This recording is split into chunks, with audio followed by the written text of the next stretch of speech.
Scheme शुरू की थी।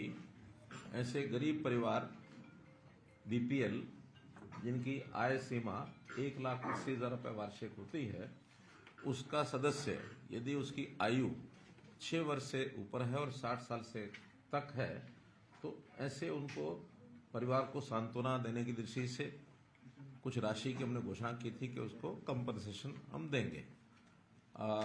विशेष तौर पर जो कमाने वाला व्यक्ति है, खास करके जिसकी आयु 25 साल से ऊपर और 45 साल तक है, उनको सर्वाधिक 5 लाख रुपया हम कंपनसेट करते हैं।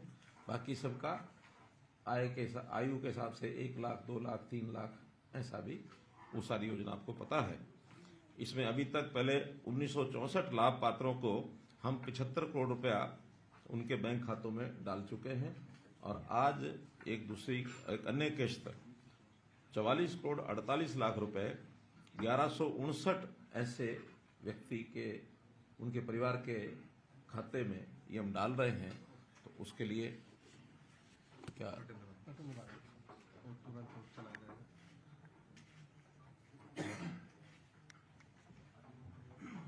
ऑन करोगे?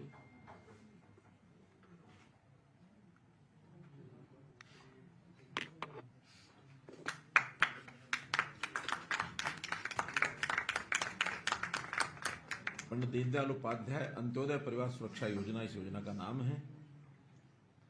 इसमें भी राशि 1159 लोगों को 44 करोड़ 48 लाख रुपया आज उनके बैंक में ट्रांसफर समझो हो गई। इसी प्रकार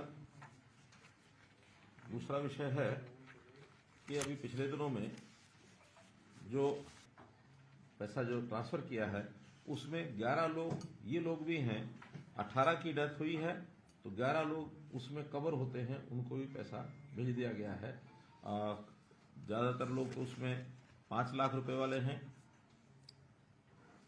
कुछ 3 लाख वाले हैं आयु के हिसाब से। एक ऐसा है जो सिंगल मेंबर फैमिली था तो उसको तो पैसा भेजने का कोई कारण बनता नहीं कि परिवार में और कोई व्यक्ति नहीं है। 3 अभी ऐसे बचे हैं जिनका अभी डेथ सर्टिफिकेट नहीं मिला है, उसके डेथ का कारण भी नहीं पता लगा है। इस प्रकार से बाकी जो बचे हुए हैं उनको भी जैसे उनका डॉक्यूमेंट्स पूरे हो जाएंगे उनको भेज दिया जाएगा, पैसा भेज दिया। उस स्कीम के हिसाब से जो कर्मचारी अपने शहर को स्वच्छता के उच्च मापदंड की श्रेणी में लाएंगे, स्वच्छता जो सर्वेक्षण होता है राष्ट्रीय स्तर पर एक सूची छपती है, उसमें जो ऊपर यानी कारपोरेशन के जो 25% कारपोरेशन यानी 11 हैं तो 3 कारपोरेशन जो उसमें सर्वश्रेष्ठ आएंगे उनके कर्मचारियों को 12,000 रुपया वार्षिक प्रोत्साहन ये दिया जाएगा। और ये कुल मिला के सभी नगर निगम, नगर पालिका और नगर जो हमारे परिषद सबके 25% जो ऊपर वाले होंगे उनके कर्मचारियों को 12,000 रुपये दिया जाएगा। उसके अगले जो 25% होंगे यानी कुल 88 हैं, कितने 88 में से 25% माने 22, ताकि उनको उसका लाभ लगातार मिलता रहे। ऐसे ये कर्मचारी चाहे नियमित हों, चाहे पालिका के जो रोल कर्मचारी हैं, आउटसोर्सिंग है, जितने भी उन नगर पालिकाओं में लोग होंगे उनको सबको, उनके जो कर्मचारी हैं आउटसोर्सिंग एजेंसी के जो कर्मचारी हैं उन सबको ही मिलेगा। लगभग 20 करोड़ रुपया वर्ष का इसमें जो है अतिरिक्त इन कर्मचारियों को हिस्से में जाएगा। इसी साल से लागू होगी, ये इस बार आएगा, उसके बाद उनको अगले साल में 4 किस्तों में दिया जाएगा। यानी जिस वर्ष का सर्वेक्षण होगा ये पैसा उसके अगले साल में 4 किस्तों में दिया जाएगा। इस साल का सर्वेक्षण कब आने वाला है? सर अभी इस समय सर लोगों से फीडबैक ले रहे हैं तो उसका रिजल्ट आ जाएगा फरवरी में, यानी अगला साल जो 24-25 है उसमें ये पैसा उनको मिलेगा। इस साल के इस नहीं जो हो गया कन्विक्शन हो गई, केसेस वापस हो जाएंगे ताकि आगे वो बंद। हाँ वो कई यात्रा देश कैसे विकसित हो अपना, क्योंकि अभी विकासशील देशों की श्रेणी में आता है। आने वाले 25 साल में यानी जिसको अमृत काल कहा है प्रधानमंत्री जी ने, तो उस अमृत काल के अंतर्गत उसकी 2047 उसकी आउटर लिमिट रखी हुई है। 2047 तक ये देश विकसित देशों की श्रेणी में आ जाए, इसके लिए पूरी तैयारियां, एडमिनिस्ट्रेशन की अपनी तैयारी है।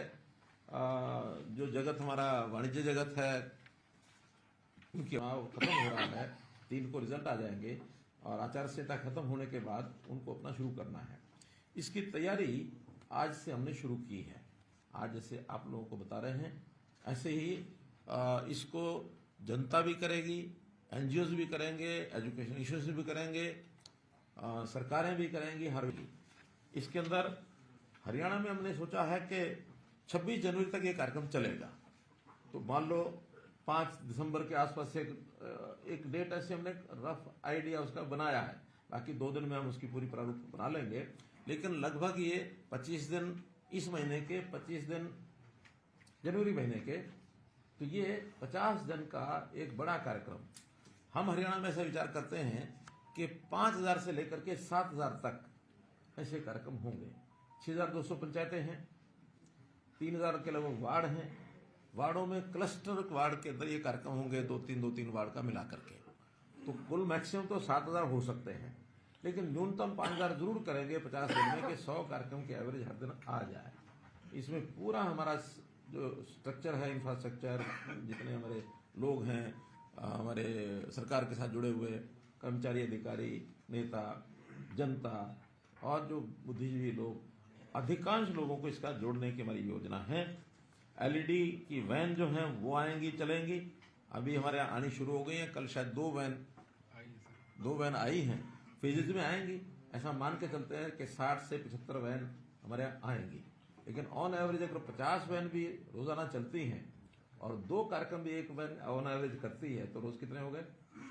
100। तो 50 दिन में ये न्यूनतम। इससे ऊपर हमारी कितना संसाधन हमारे पास, यानी इंफ्रास्ट्रक्चर होगा। 2,07,000 ग्राम पंचायतें और 3,800 शहरी इकाइयां हैं।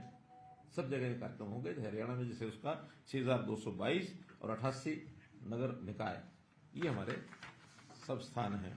इसमें जितनी भी योजनाएं केंद्र की हैं, उन सब योजनाओं को जो जिसको योजना का लाभ नहीं मिला है, तुरंत वहां एक आईटी का सारा इंफ्रास्ट्रक्चर बनेगा, कंप्यूटर वहां लगेंगे, स्टाफ वहां होगा। हर योजना का लाभ जिसको नहीं मिला उसको देने की व्यवस्था बनाई जाएगी।